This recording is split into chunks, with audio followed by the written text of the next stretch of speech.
এমন একটি মাছের ঝোল থাকলে বাড়ির মানুষদের খাইয়েও অনেকটাই তৃপ্তি।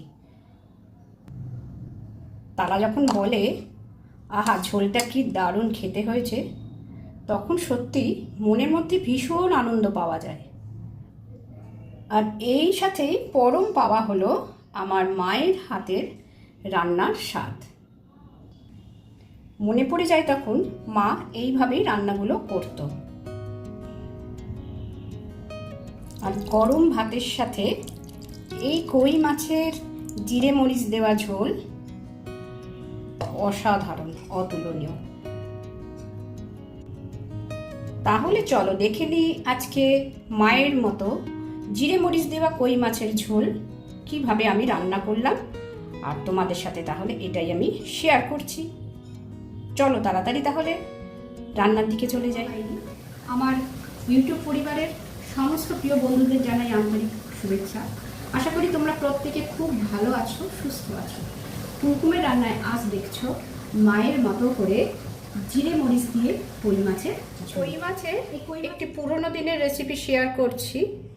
মানে আমার মাকে দেখেছি এরমভাবে রান্না করতে, তাই আমি এটা তোমাদের সাথে শেয়ার করছি। রান্নাটা কি দিয়ে কি করছি সেটা আমি পরে অতি অবশ্যই আস্তে আস্তে দেখাবো, বলে দেবো। আমার কই মাছটা একটু বড় বলে আমি এটা মধ্যিখান দিয়ে কেটে নিয়েছি, এটা তাহলে আমার রান্না করতে সুবিধা হবে। যে কোনো মাছ রান্নার আগে কড়াটা ভালো করে গরম করে নিতে হবে। ভালো করে গরম করে নিয়ে এবার দিয়ে দিচ্ছি সর্ষের তেল। বেশ কিছু মাছ রান্নার সময় সবসময় সর্ষের তেল ব্যবহার করা উচিত। আমি দিলাম ফরচুন কাচ্চিঘানি মাস্টার্ড অয়েল।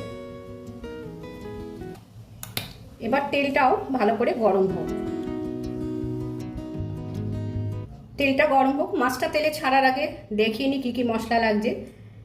গোটা জিরে আর গোটা গোলমরিচ, এই দুটোই আমি একসাথে বেটে নেব।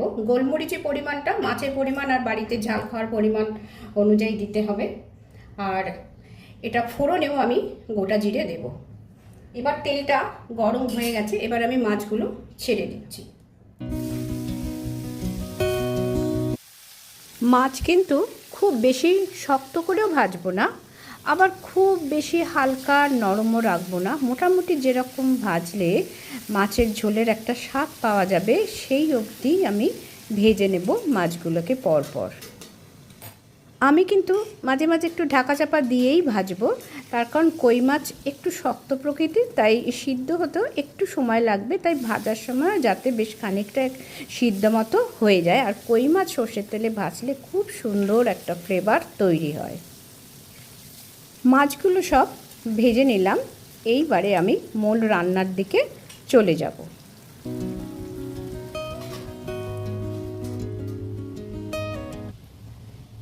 ফোড়ন দিয়ে দিচ্ছি কাঁচা লঙ্কা,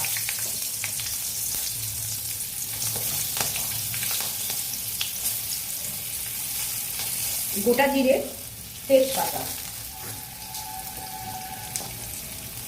আলু দিয়ে দিলাম একটু,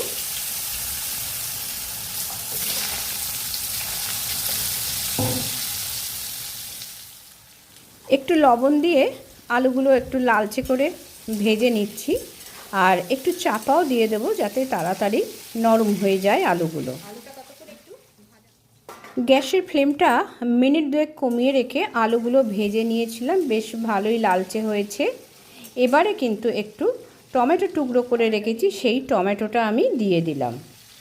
টমেটোর ওপরে আরও একটু লবণ দিয়ে দিলাম টমেটোটাকে তাড়াতাড়ি নরম করার জন্য। আর দিয়ে দিলাম বেটে রেখেছি জিরে আর মরিচ একসাথে, সেই বাটনাটা বা মশলাটা আমি দিয়ে দিলাম। এবারে বেশ ভালোভাবে কষিয়ে নিতে হবে। তার আগে আরও একটু হলুদ আমি দিয়ে দিলাম। বেশ সময় নিয়ে কিন্তু ধীরে ধীরে মশলাটা আলুর সাথে টমেটোর সাথে কষাতে হবে। আগেকার দিনে কিন্তু এইরমভাবেই বেশ ভালো করে কষিয়ে কষিয়ে রান্নাটা হতো। আমি কিন্তু মশলাটা পুড়িয়ে কালো করে ফেলবো না, মাঝে মাঝে একটু সামান্য জল দিয়ে দিয়ে, আর জলটা অতি অবশ্যই গরম জল হতে হবে, জল দিয়ে মশলাটাকে ভালোভাবে কষিয়ে নেওয়ার পরে একেবারে একটু বেশি করে গরম জল দিয়ে দিলাম। যেহেতু রেসিপিটা ঝোল, তাই কিন্তু একটু বেশি করেই জল দিতে হবে। আর ঝোলটা ফুটে যাওয়ার পরেই কিন্তু ভেজে রাখা কই মাছগুলো ঝোলের মধ্যে দিয়ে বেশ টকবক করে ভালো করে পুরো ঝোলটা ফুটিয়ে নিতে হবে। তবেই কিন্তু মাছের ভিতরের যে নির্যাস সেইটা ঝোলের সাথে মিশে যাবে।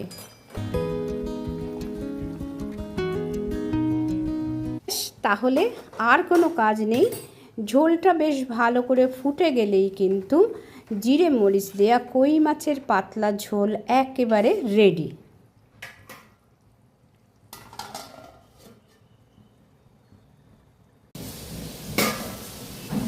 ঝোলটা ফুটছে,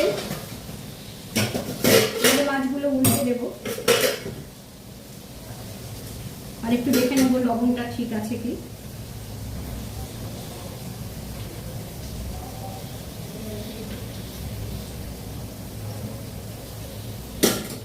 একটু লবণ লাগবে।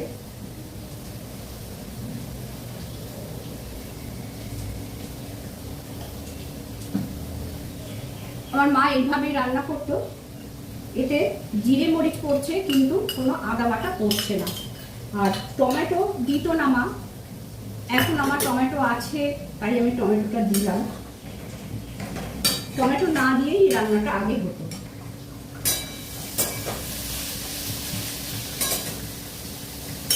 ঝোলটা আর একটু ফুটবে।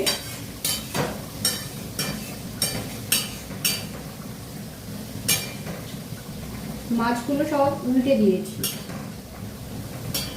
এই কই মাছের ঝোলে আমি আজকে শুধু আলু দিয়েছি, তোমরা মনে করলে পেঁপে দিতে পারো। এই ঝোলটা পেঁপে দিয়ে ভালো হয়, কিন্তু আজকে আমি পেঁপে দিলে হয়তো সবাই নাক শীত করতে পারে, পেঁপেটা অনেকে ভালোবাসে না, তাই আমি আজকে শুধু আলু দিয়ে করেছি। আর অন্য সবজিও এতে দেওয়া যেতে পারে, যদি কেউ মনে করে অন্য সবজি দিতে পারে, খেতে খুবই টেস্ট হবে। ঝোলটা ফুটে একদম তৈরি হয়ে যাক, আবার আমি তাহলে ফিরে আসছি। এবার কিন্তু একেবারে রেডি হয়ে গেছে। নামানোর আগে আমি একটা কাঁচা লঙ্কা দিয়ে দিলাম।